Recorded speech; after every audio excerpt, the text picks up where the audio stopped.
Hello बच्चों, चलिए प्रश्न को समझते हैं। प्रश्न है, दिए गए यौगिक का सही नाम है। विकल्प ए दिया हुआ है 2 साइनो 3 आक्जो पेंटेनल। विकल्प बी दिया हुआ है 2 फॉर्मिल 3 आक्जो पेंटेन नाइट्राइल।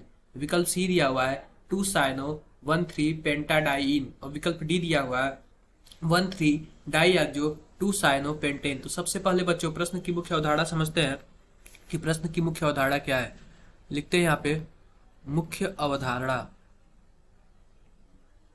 मुख्य अवधारणा। तो बच्चों मुख्य अवधारणा में हम यह देखेंगे दिए गए यौगिकों का आईयूपीएससी नाम। आईयूपीएससी नाम। तो बच्चों इसमें हम क्या करते हैं कि सबसे पहले दिया हुआ यौगिक बना लेते हैं। कुछ इस प्रकार दिया हुआ है CH3 CH2 C double bond O CH CN CHO। बच्चों दिए गए आईपीएससी यौगिकों का नामकरण करने के लिए हम एक सूत्र होता है, कुछ ऐसे होता है, इस प्रकार होता है word root plus prefix prefix और फिर से इस साइड प्लस होता है सफिक्स सफिक्स। तो बच्चों इस प्रकार जो होता है प्रीफिक्स में हम क्या लिखते हैं, ब्रांच वाले यानी साखित को लिखते हैं। और वर्ड रूट हमारा होता है एल्केन एल्कीन एल्काइन यानी नंबर ऑफ कार्बन को ये शो करता है, नंबर ऑफ कार्बन को शो करता है। और सफिक्स क्या होता है, यह होता है फंक्शनल ग्रुप। तो बच्चों इस प्रकार अगर हम देखें तो इसमें 3 तरीके के फंक्शनल ग्रुप है। कुछ इस प्रकार है 1 2 और 3 तरीके के फंक्शनल ग्रुप है। अब बच्चों इसमें होता है कि प्रायोरिटी ऑर्डर। तो सबसे ज्यादा जो प्रायोरिटी देते हैं वो CN को देते हैं, और उसके बाद जो प्रायोरिटी देते हैं वो एल्डिहाइड को देते हैं और उसके बाद जो प्रायोरिटी देते हैं वो कीटोन को देते हैं। कुछ इस प्रकार कीटोन को देते हैं।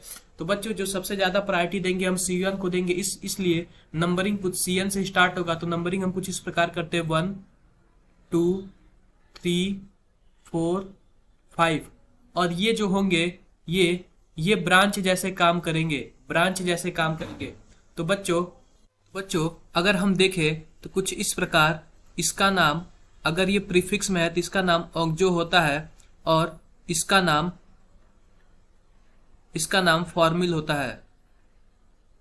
होता है। इस प्रकार बच्चों अगर हम देखें तो बात आ गई O और F की। तो O और F में कौन पहले आता है फिर हम उस पे देखते हैं। तो सबसे पहले F आता है, तो इसका नाम F यानी कि फॉर्मिल। तो हम देखते हैं कि दूसरे नंबर पर फॉर्मिल है, तो हम क्या लिखेंगे, कुछ इस प्रकार लिखेंगे 2 फॉर्मिल। अब तीसरे नंबर पर देखेंगे कि कीटोन है, तो क्या करेंगे 3 आक्जो। और ये 5 नंबर कार्बन की श्रृंखला है, तो हम क्या लिखेंगे पेंटेन। और हम CN ग्रुप को नाइट्राइल ग्रुप कहते हैं, तो हम क्या लिखेंगे नाइट्राइल। तो इस प्रकार यह हमारा आईपीएससी नाम हो जाएगा इसका। तो बच्चों यही हमारा आईपीएससी नामकरण सही है। आओ देखते हैं विकल्प के माध्यम से कि हमारा कौन सा विकल्प सही है। 2 फॉर्मिल 3 आक्जो पेंटेन नाइट्राइल। तो जो विकल्प हमारा बी है ये सही विकल्प है। तो बच्चों आशा करते हैं कि आपको मुख्य अवधारणा के आधार पर प्रश्न समझ आया होगा। धन्यवाद।